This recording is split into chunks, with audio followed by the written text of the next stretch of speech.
Welcome to 9 vibes. కేంద్రంలో మూడోసారి అధికారం చేపట్టి హ్యాట్రిక్ కొట్టాలని భావిస్తున్న బీజేపీ రాష్ట్రంపై భారీ ఆశలు పెట్టుకుంది. అధిక చోట్ల విజయం సాధించాలంటే తొలుత వెన్నుపోటుదారులకు చెక్ పెట్టాలని నిర్ణయించింది. ఇప్పటికే రాష్ట్ర నాయకత్వం ఆదేశానుసారం క్రమశిక్షణ కమిటీ రంగంలోకి దిగింది. పార్టీకి వ్యతిరేకంగా అసమ్మతి నేతలు సమావేశం కావడం సహా సోషల్ మీడియా వార్పై అధిష్టానం ఆగ్రహంగా ఉంది. అసెంబ్లీ ఎన్నికల్లో సహకరించకుండా పార్టీ అభ్యర్థులు ఓటమికి కారణమైన నేతల్ని గుర్తించిన అధిష్టానం వారికి 1-2 రోజుల్లో షోకాజ్ నోటీసులు జారీ చేయనుంది. వారు ఇచ్చే సమాధానం ఆమోదయోగ్యంగా లేకపోతే వేటు వేయాలని భావిస్తోంది.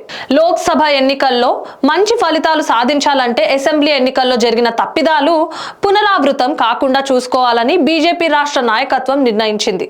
గత పార్లమెంట్ ఎన్నికల్లో 4 స్థానాలు కైవసం చేసుకున్న బీజేపీ ఈసారి 10 సీట్లు 35% ఓటు బ్యాంకు లక్ష్యంగా పెట్టుకుంది. ప్రస్తుత సిట్టింగ్ స్థానాలు నిలుపుకోవడం సహా మరో 6 చోట్ల విజయమే లక్ష్యంగా ప్రణాళికలు రచిస్తోంది. తెలంగాణ నుంచి అధిక సీట్లు గెలిచి మోడీ హ్యాట్రిక్ విజయంతో భాగస్వామ్యం కావాలని రాష్ట్ర నాయకత్వం భావిస్తోంది. ఎక్కువ సీట్లు గెలవాలంటే తొలుత పార్టీ వ్యతిరేకత కార్యకలాపాలకు పాల్పడుతున్న వారిపై చర్యలు చేపట్టాలని యోచిస్తోంది. ఇప్పటికే 3 సార్లు సమావేశమైన బీజేపీ రాష్ట్ర క్రమశిక్షణ కమిటీ జిల్లాల వారీగా అభ్యర్థులకు వ్యతిరేకంగా పనిచేసిన వారి వివరాలు సేకరించింది. జిల్లా అధ్యక్షుల నుంచి నేతల వ్యవహార శైలిపైన ఆరా తీసింది.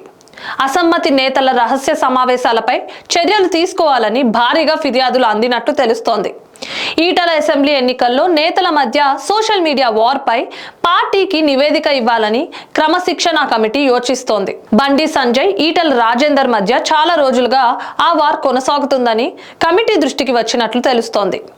పార్లమెంట్ ఎన్నికల్లో టికెట్ ఆశిస్తున్న పలువురు రహస్య సమావేశాలు ఏర్పాటు చేయడంపై పార్టీ ఆగ్రహంతో ఉంది. జిల్లా కమిటీల నివేదికల ఆధారంగా క్రమశిక్షణ కమిటీ చర్యలు తీసుకునే అవకాశం ఉందని తెలుస్తోంది. కరీంనగర్ జిల్లాలో బండి సంజయ్ కి వ్యతిరేకంగా ఇప్పటికే పలుమార్లు అసమ్మతి నేతలు రహస్యంగా భేటీ కావడంపై ఆగ్రహంగా ఉంది.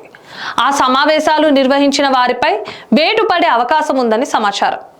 ఇప్పటికే జిల్లా అధ్యక్షుల నుంచి సేకరించిన సమాచారాన్ని రాష్ట్ర అధినాయకత్వానికి క్రమశిక్షణ కమిటీ చేరవేసింది.